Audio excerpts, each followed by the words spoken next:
कल 21 मार्च को दिल्ली के सीएम श्री अरविंद केजरीवाल जी को अरेस्ट कर लिया गया।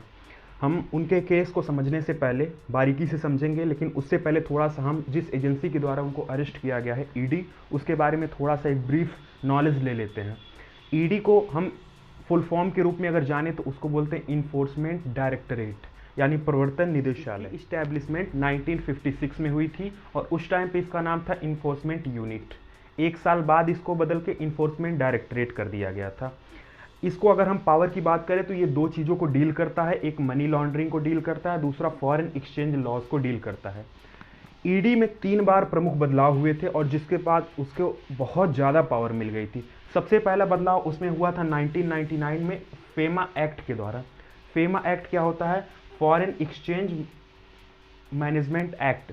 Foreign exchange management act, FEMA act basically उन मुद्दों को डील करता है कि जैसे सपोज आप करिए कि इंडिया में रहने वाले बहुत बड़े बड़े बिजनेसमैन एक साथ अगर चाहें कि अपनी सारी संपत्ति को बेचकर और वो यहाँ से चले जाए विदेश में, तो ऐसा नहीं करने देगी ईडी। क्यों नहीं करने देगी? क्योंकि इससे क्या होगा कि भारत की जो फॉरेन एक्सचेंज करेंसी है वो उसकी वैल्यू बहुत ज़्यादा जो है बुरी कंडीशन में पहुँच जाएगी। और मतलब हम ये कर सकते हैं कि वो लोग जब यहाँ से सेल करेंगे अपनी प्रॉपर्टी को तो रुपया लेंगे, लेकिन विदेश में भागेंगे तो वहाँ पे रुपया नहीं चल पाएगा, वहाँ पे उनको डॉलर यूज़ करना पड़ेगा। और वो इस रुपए को डॉलर में जब कन्वर्ट करेंगे तो भारत की जो खजाने हैं डॉलर के रूप में वो खाली होंगे और इससे क्या होगी कि भारत की जो मुद्रा है यानी रुपया जो है वो कमज़ोर होने लगेगी। दूसरा एक्ट आया था 2002 में, पीएमएलए यानी prevention of money laundering act. इसी के तहत सीएम को अरेस्ट किया गया है।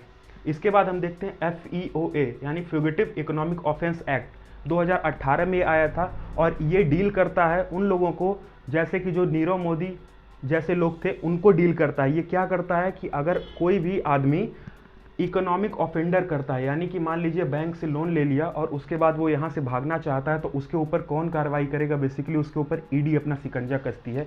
इसी के तहत आप देखे होंगे कि मेहुल चोकसी हुए या फिर नीरव मोदी हुए, उनके ऊपर ईडी ही अपना शिकंजा कसा था, ना कि सीबीआई। सीबीआई और ईडी में डिफरेंस है। सीबीआई क्या करता है कि क्रिमिनल केस को डील करता है, लेकिन ED basically foreign exchange laws and money laundering, इन दोनों के लिए ही ईडी को डेवलप करा गया था। नाउ समझते हैं लीकर केस के बारे में। लीकर केस जो पॉलिसी थी दिल्ली गवर्नमेंट के द्वारा 2021 में लाई गई थी। ये पॉलिसी थी क्या? ये पॉलिसी ये बताती थी कि सपोज करिए ये पूरा एरिया दिल्ली है, ये एरिया अगर दिल्ली है, अगर ये एरिया दिल्ली है तो इसमें किसी एक पार्ट में ऐसा ना हो कि जहाँ पे शराब के बहुत सारे दुकान हो और बाकी पार्ट में ना हो। मतलब ये एक तरीके से ऐसा करती थी कि हर एरिया में सेम अमाउंट में लिकर शॉप्स हो जाए। ठीक, अब बात कहाँ आती है, बात बिगड़ी कैसे? तो दिल्ली के जो चीफ सेक्रेटरी थे उन्होंने क्या करा कि 2022 में 8 जुलाई के दिन उन्होंने बताया कि इस पॉलिसी के अंदर ग्रॉस वायलेशन हुआ है लॉज का।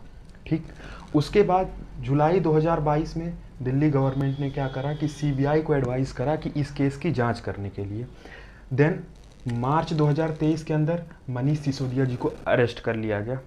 उसके बाद क्या हुआ, अक्टूबर 2023 में संजय सिंह जी को अरेस्ट कर लिया गया। मनीष सिसोदिया दिल्ली के पूर्व जो है मुख्यमंत्री थे और संजय सिंह जी राज्यसभा सांसद थे आप से। अक्टूबर 2000, अब इसके बाद हम देखते हैं, अब उसी अक्टूबर में ही जिस महीने में संजय सिंह को अरेस्ट किया गया था, उसी महीने में ही अक्टूबर में ही फर्स्ट समन दिया गया था केजरीवाल जी को। उसके बाद से लगातार उनको 9 समन दिए गए। 9 समन के बाद भी जब वो कल 9वें समन में नहीं आए, ईडी के सामने नहीं अपने आप को प्रस्तुत किए, तो फिर उनको अरेस्ट कर लिया गया। अरेस्ट करने से पहले वो कल गए थे हाई कोर्ट भी। हाई कोर्ट ने जब उनके पिटीशन को खारिज कर दिया, उन्होंने हाई कोर्ट ने ये कहा कि आपको एक भारतीय एजेंसी द्वारा किसी काम के लिए बुलाया जा रहा है जांच के लिए, तो आपको ज़रूर वहाँ शामिल होना चाहिए।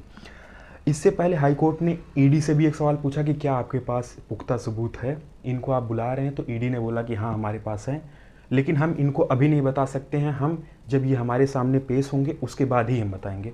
तो इसके बाद उनको गिरफ्तार कर लिया गया। 21 मार्च को जो है इनको अरेस्ट कर लिया गया। अब एक यहाँ पे मुद्दा आता है कि इस आपकी गिरफ्तारी में, आम आदमी पार्टी की गिरफ्तारी में के कविता जी का नाम जो है आ रहा है बार बार, जिनका गिरफ्तारी 16 मार्च को हुआ। तो के कविता जी बीआरएस की, भारतीय राष्ट्रीय समिति की जो है ये वहाँ की एक प्रमुख नेता है। ये तेलंगाना से बेसिकली बिलोंग करती हैं। इनका क्या काम था और इनका जो है आपसे क्या कनेक्शन है के कविता जी का? तो के कविता जी बेसिकली क्या करी थी कि साउथ लॉबी, यानी जो साउथ में जो लीकर शॉप्स हैं, जो बिजनेसमैन हैं, उनसे एक तरीके से कोऑर्डिनेट कराई थी आपका, मतलब कि के कविता जी एक तरीके से कोऑर्डिनेटर थी आपकी और उन बिजनेसमैन्स का। तो जब ये पॉलिसी बन रही थी उस टाइम पे इन्होंने मीडिएटर का काम किया था और ये बहुत बड़ी फंडिंग को आपको जो है दिलवाई थी। माना जा रहा है कि 100 करोड़ से अधिक फंडिंग थी, 367 करोड़ शायद थी। अब हम समझते हैं कि क्या ये जो गिरफ्तारी हुई है कल 21 मार्च को, क्या ये पहली बार है और क्या ये कॉन्स्टिट्यूशन हमारा कहता है कि एक रूलिंग सीएम को गिरफ्तार किया जा सकता है या नहीं किया जा सकता? इसके ऊपर हम ध्यान से समझते हैं। तो ऐसा नहीं कि ये पहली बार हुआ है। हमारा कॉन्स्टिट्यूशन क्या कहता है कि आर्टिकल 361 जो है हमारे कॉन्स्टिट्यूशन का, वो बोलता है कि जो प्रेसिडेंट हैं इंडिया के और जो गवर्नर हैं, बस इनको कोई भी कोर्ट नहीं बुला सकता जब तक ये प्रेसिडेंट या गवर्नर हैं, तब तक ये किसी को आंसरेबल नहीं है।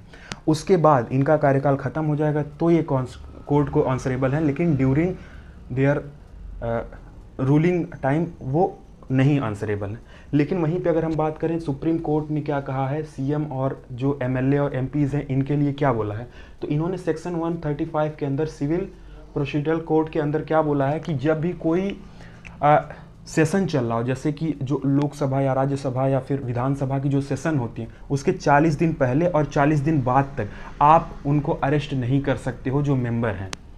लेकिन वो भी अरेस्ट केवल एक ही केस में होता है जब वो सिविल लॉ की बात होती है। लेकिन यहाँ पे जो लिकर शॉप का जो केस है ये सिविल लॉ नहीं, ये क्रिमिनल है। तो क्रिमिनल ऑफेंस के अंदर आप बिल्कुल अरेस्ट कर सकते हो।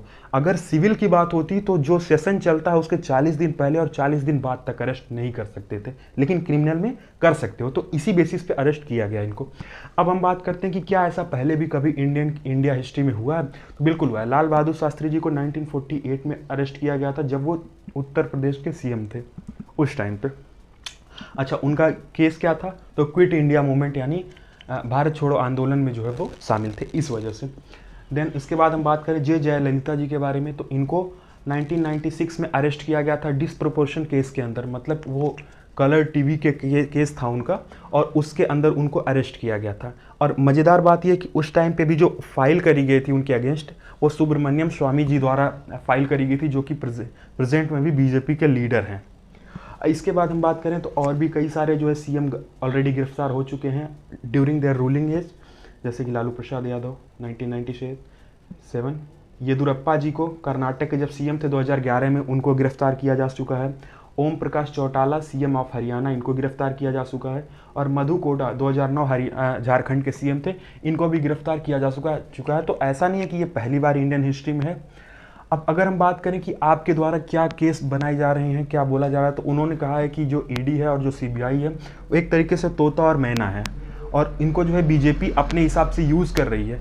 हाँ, ये बात सही हो सकती है क्योंकि बीजेपी के भी बहुत सारे जो है लीडर्स ऐसे पाए गए हैं जो मनी लॉन्ड्रिंग के केस उन पे फाइल हुए हैं ड्यूरिंग द 9 ईयर्स अगर हम देखें।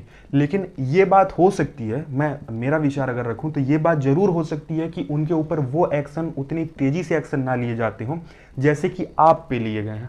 लेकिन क्या आप पे लिया गया एक्शन गलत है? तो नहीं, ये गलत नहीं है जहाँ तक मेरी जो रिसर्च अभी तक कहती है। आगे जैसे कुछ बात या कुछ जानकारी प्राप्त होती है मैं आपको ज़रूर बताऊँगा। Thank you.